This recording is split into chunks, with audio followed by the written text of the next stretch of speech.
Hey, California Dreaming listeners. My name is Keith Sharon. When I'm not listening to Roseanne Sinclair spin amazing true crime tales, I'm the host of a podcast called Crime Beat, which is produced by the Southern California News Group. We produce a deep dive narrative podcast about fascinating cases in Southern California. Crime Beat Season 1 was called Stealing Nixon's Millions, and it was about the biggest bank heist in the history of the United States. That story was the inspiration for the 2019 movie Finding Steve McQueen, with Forrest Whitaker, Travis Fimmel, Rachel Taylor, and William Fichtner. Season 2 was called Mom vs. Murderer. It focused on the murder of Kathy Torres, the Cal State Fullerton student who was found stabbed 74 times in the trunk of her own car. Please subscribe on Apple or wherever you get your podcasts. We're currently working on an incredible case for Season 3. Coming soon. Hello, dreamers, and welcome back.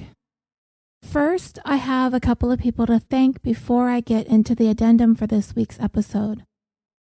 I'd like to thank Keith Sharon for taking the time to meet with me to talk about Ron Parkhurst's case. He is the subject of episode 132 entitled The Tale of the Marine in the Lake.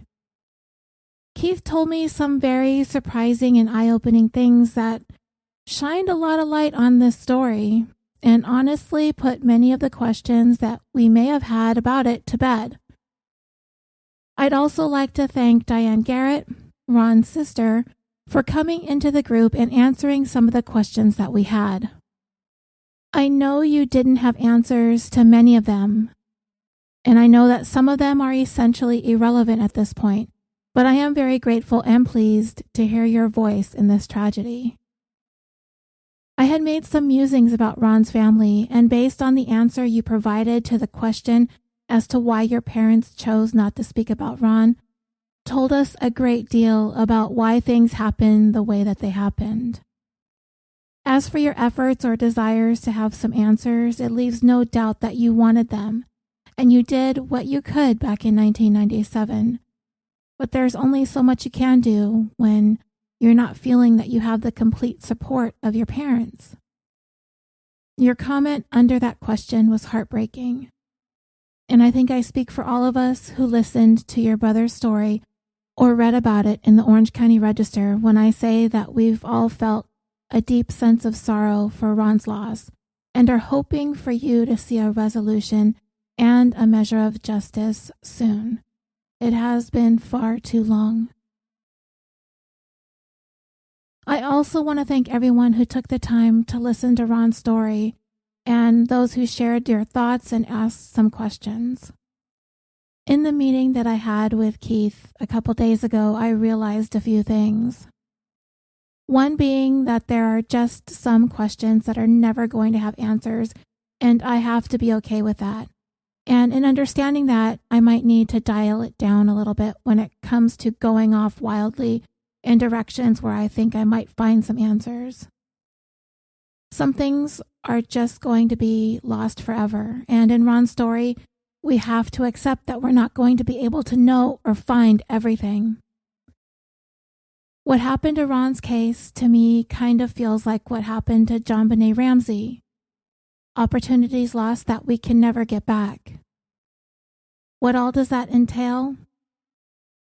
Well, if you had one singular thing or person or set of persons to hold responsible for JonBenet's murder being unsolved to this day, what would it be?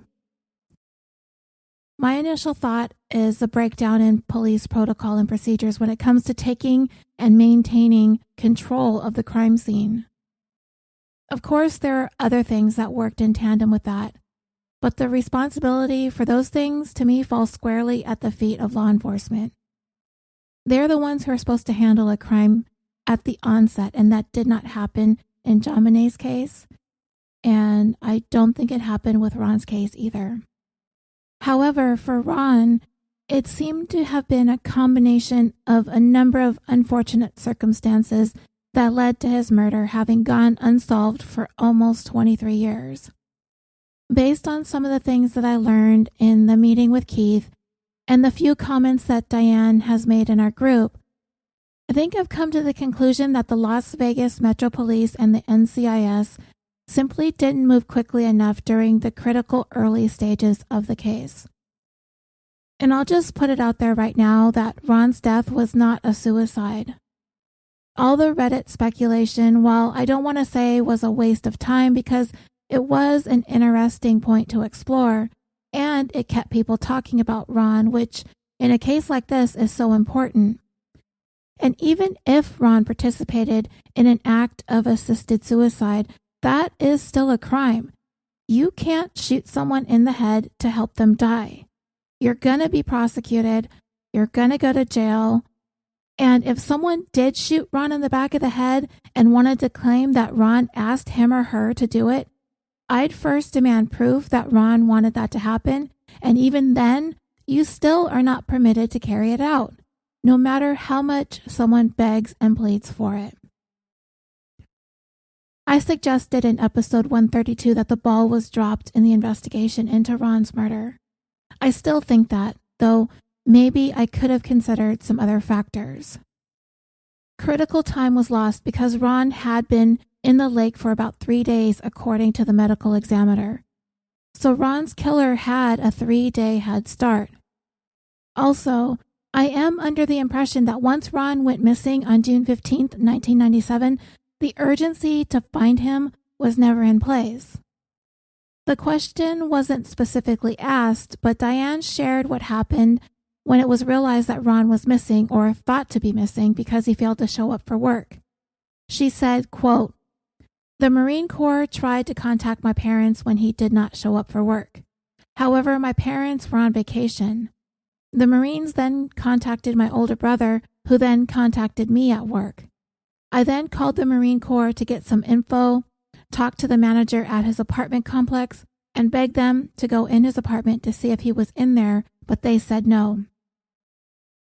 And incidentally, dreamers, Ron's family lived in Illinois, so they were pretty much at the mercy of whatever they could get anyone over here in California or Nevada to do for them.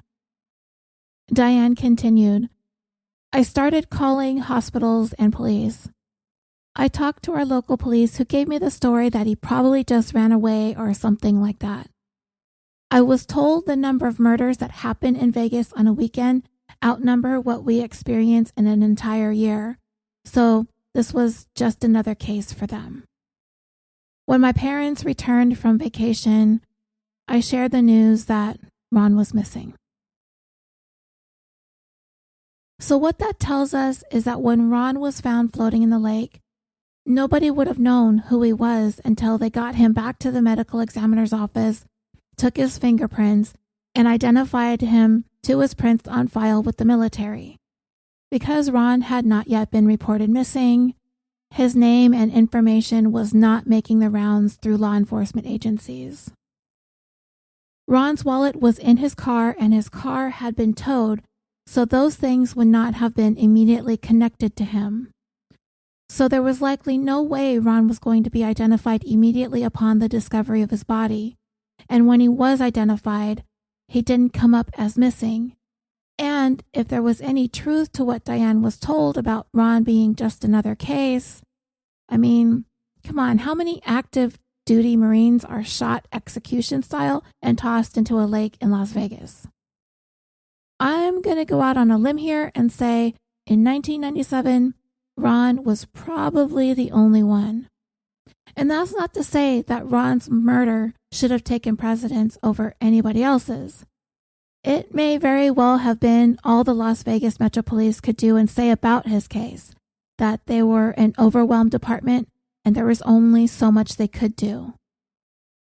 Perhaps because Ron was a Marine, it was assumed that the military would handle the investigation thoroughly and properly, and maybe the NCIS figured the same about the LVMPD.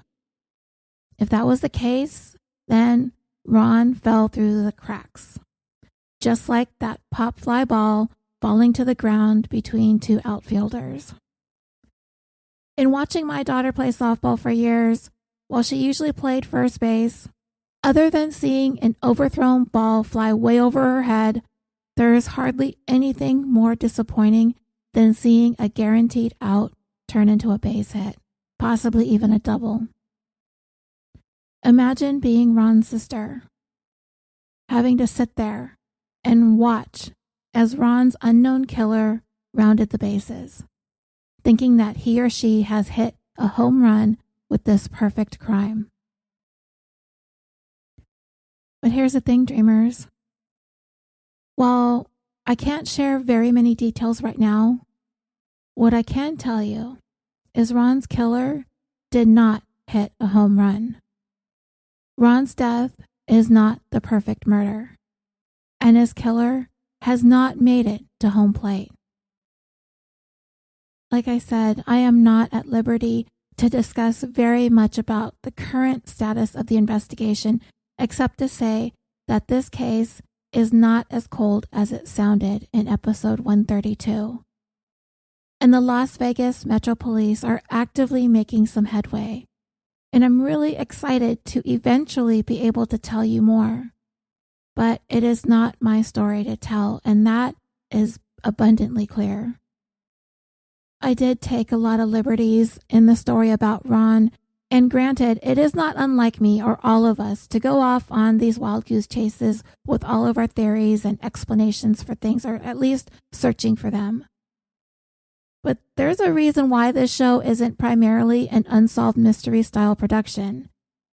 I am totally guilty of going way out into left field and into Reddit, and entertaining things, while interesting, can also be distracting and misleading. When we don't know answers, we crave them even more, at least I do. My curiosity about Ron's case was off the charts this week. But after talking to Keith and seeing Diane engage in our group, I've been brought back down to earth. Because the answers are actually within reach. And I have to be patient, and we have to be patient together. That being said, what I do want is for Ron's story to be our collective journey. For us who were intrigued, interested, saddened, troubled, distressed, or upset by what happened to him. I want us to stay with this and follow his story as it goes along, because progress is being made and answers are within reach. And with Ron's sister, along with Keith and a dedicated cold case unit in Las Vegas, it's actually happening. As soon as the ball gets rolling, I promise I will be able to bring you all of the information I can as quickly as I can. We won't be the first to know. I'd say we're about in 4th or 5th place behind the Las Vegas Metro Police, behind Diane, behind Keith, behind the person or persons of interest, and then us. Ron's murder went unsolved because of the perfect storm of missteps on a number of levels. The Las Vegas Metro Police, not moving quickly enough to obtain the crucial evidence needed in this case back in 1997, in the hours and days following the discovery of his body. Ron's parents not really being able to get the message or understand the urgency of their son having failed to show up for work and continuing to remain missing for several days following, which led to a missing persons report not being filed. And the NCIS, for whatever reason, choosing to close the investigation into Ron's death, which is a decision I can't quite understand, other than to say that they possibly just opted to leave it in the hands of Las Vegas investigators, and those investigators apparently classified Ron's death as just another case, at which point Ron got shuffled into their stacks of homicide case files where it grew cold. And from what Diane has intimated to us, or at least hinted at, her parents opted to deal with the loss of Ron and their grief by turning inward and away from it. Can we even put ourselves in Diane's place at that time, where she must have been with it back then when she was a young adult? We don't know what was going on. I'm sure life was busy with work and family and whatever was happening in her life. To be hit with the shocking news that your brother has been murdered and your parents' reaction is to run away. I can't speak for Diane, but it could not have been easy. It's like this painful thing being compounded by more painful things, and now it's been weighing on her for more than 2 decades. Her parents, Ron's parents, did not live to see progress in his case, but Diane did, and she is seeing it. She's making it happen. She's doing what her folks should have done all those years ago, demanding answers. And she's gotten the Las Vegas Metro Police to stop dragging their feet on this, and those answers are within reach. So the bare minimum that I can tell you is a couple of things. The Las Vegas Metro Police have confirmed that there was, in fact, a second life insurance policy on Ron's life at the time of his death. They've confirmed the existence of that policy. I can also tell you that there is a clear person of interest, and it is not anyone that we talked about in the episode. And there is a strong possibility that the person of interest was in Las Vegas at the same time that Ron was. And as soon as the police can confirm more of the details and that these things are relevant to Ron's case, only then can that information be brought forth. So everyone here is kind of waiting on pins and needles, including you guys listening now, so you're welcome.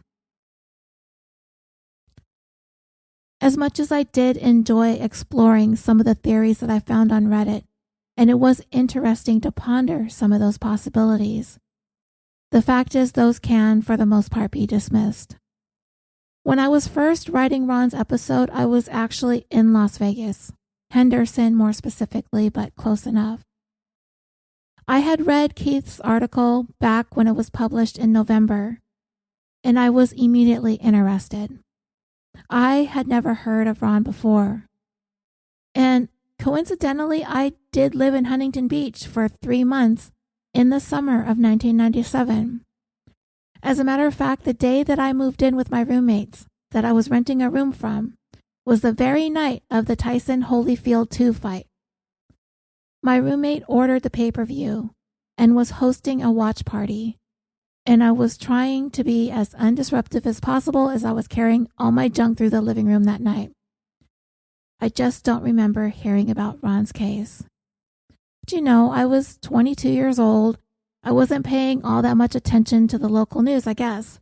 But I do clearly remember that a couple of months later, just before I moved out of Huntington Beach into a place by myself, Princess Diana was killed in France. That was a very vivid memory, so I wasn't completely checked out of the news. But I did not hear about Ron's story. So as I was writing about him in preparation for this week's episode on our show, I started to grow really frustrated with how little information that I was finding, and how at every turn I had more and more and more questions and nobody to ask about it, because there was no answers to be found anywhere on the internet. So I started poking around on Facebook, and I decided to search for Ron's sister, and I found her right away. I saw pictures of Ron as a Marine, but also them as children, so I knew I had the right person. I opened up Messenger and I started to compose a message to Diane, but I stopped myself. And Keith asked me why I didn't reach out to her, and I told him because I didn't want to cause her any more distress or bring about any more painful memories. I mean, I had questions about cell phones and DNA and fingerprints and surveillance footage and police searches, just mundane and frankly nosy questions. So I just clicked out a Messenger and looked through some of the pictures of Ron and his family. And then I noticed that Diane and I had one mutual friend. At some time in all the ways that the podcasting world crisscrosses social media, Keith and I became connected. I can't say if it was because we're in Orange County or if it's because he writes for a paper that I read online fairly regularly, looking for crimes to talk about, or because we are both podcast hosts, or if it's because we are alumni of the same high school. Even though he graduated 12 years before I did, we still had a couple of the same teachers. Whatever it was, we were connected. So I didn't immediately make the connection to the article that he wrote about, but when I pulled it up again, there was Keith's name in the byline.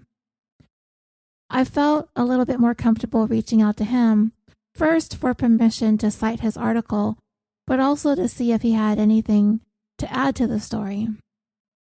Unfortunately for me, because I'm always prepared for the worst, to be completely shut down or told to go away, Keith was more than receptive, and he was so kind and so helpful and a real champion for not only journalism, but also the concept of podcasting as a medium, and for that becoming a branch of journalism. So I owe him many thanks for allowing me to do this story. And I made it clear that I wasn't a journalist.